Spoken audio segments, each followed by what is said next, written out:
Hello friends, Mahi and mom's kitchen में आपका स्वागत है।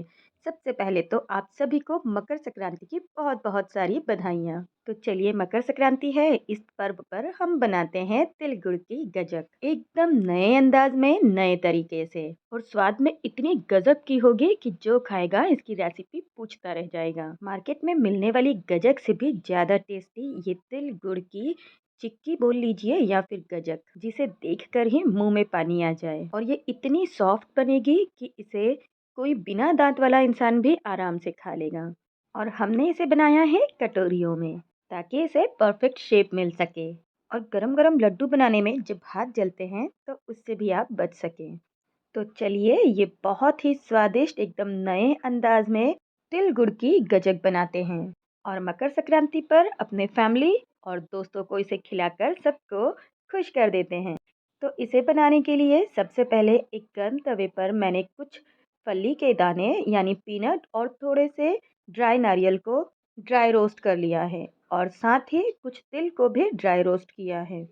इसके लिए कोई एग्जैक्टली मेजरमेंट नहीं है कि आपको कितना तिल और कितना दाना चाहिए। आप अपने हिसाब से दाने को कम कर ले या फिर तिल को, या फिर दोनों को बराबर भी रख सकते हैं। और साथ में थोड़े से सूखे हुए नारियल को ड्राई रोस्ट किया है। और यहाँ पर मैं गुड़ को मेल्ट कर रही हूँ। करीब आधा किलो मैंने यहाँ पर गुड़ लिया है, और इसमें आधा कप पानी डालकर इसे मेल्ट कर लेंगे।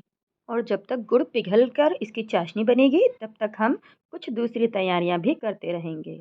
तो गैस की फ्लेम को लो करके मैंने इसे इसी तरह से छोड़ दिया है।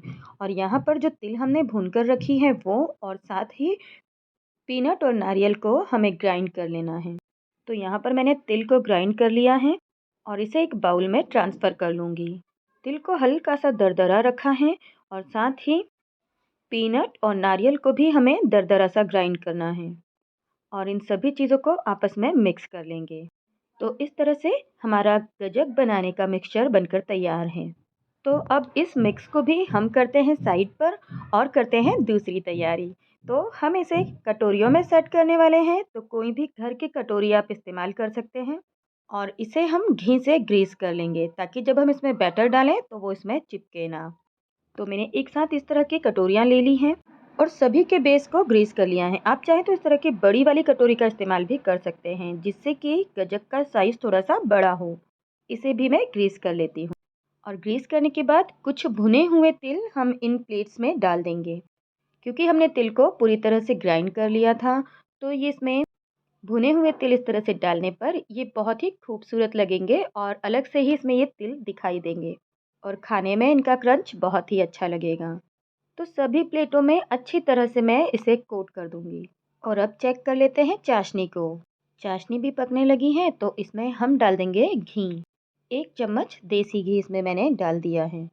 इससे इसमें ग्लेज बहुत अच्छा है। और साथ में डालेंगे आधा छोटा चम्मच खाने का सोडा। इससे क्या होगा ये मैं अभी आपको बताती हूँ। चाशनी को आप ध्यान से देखिए। जैसे जैसे हम इसे चम्मच से चलाएंगे, ये वैसे ही बहुत फ्लफी और कलर में ब्राइट हो जाएगी। यानी इसमें जो कलर डार्क था वो थोड़ा सा लाइट हो जाएगा। और खाने का सोडा डालने से गजक दांतों पर चिपकेगी भी नहीं।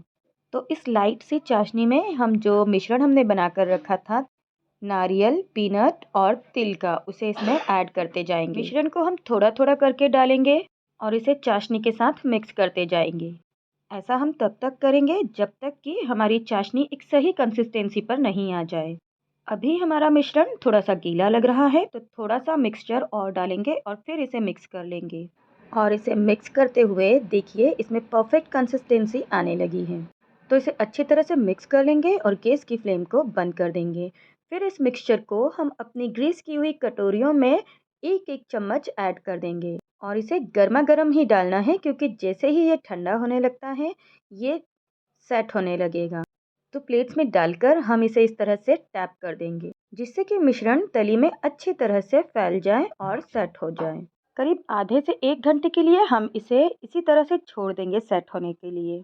और करीब 1 घंटे के बाद हम इसे चेक कर लेंगे। देखिए करीब 1 घंटे में ही ये बहुत अच्छी तरह से सेट हो गई है। तो अब आप किसी भी चाकू, चम्मच या नुकीली चीज़ से इसे किनारों से ढीला करते हुए आराम से निकाल सकते हैं। अभी ये थोड़ा सा गीला लग रहा है, इसलिए बड़ी सावधानी से इसे निकालेंगे। नहीं तो इसका शेप खराब हो सकता है। और सिर्फ किनारों से ढीला करते ही ये आराम से निकल जाएगा। इसी तरह से सारे गजक को हम प्लेट से निकाल लेंगे। इन्हें आप एयर टाइट डिब्बे में रखकर कई दिनों तक इस्तेमाल कर सकते हैं। शुरुआत में ये थोड़ी सी सॉफ्ट हो सकती है, लेकिन थोड़े समय के बाद ये बहुत अच्छी तरह से सेट हो जाती हैं और एकदम ड्राई भी। तो लीजिए, तैयार है ये बहुत ही टेस्टी, क्रिस्पी, क्रंची और साथ ही मुंह में घुल जाने वाली तिल गुड़ की गजक, जिसे हमने बनाया है बहुत ही बेसिक इंग्रेडिएंट्स से। सर्दियों में ये बहुत ही यूजफुल होते हैं और हमारी इम्यूनिटी को बूस्ट करते हैं। तो इस मकर संक्रांति ये रेसिपी बनानी तो बनती है। तो इस डिफरेंट सी रेसिपी को बनाएं और एंजॉय करें, और वीडियो को लाइक, शेयर, सब्सक्राइब भी करें।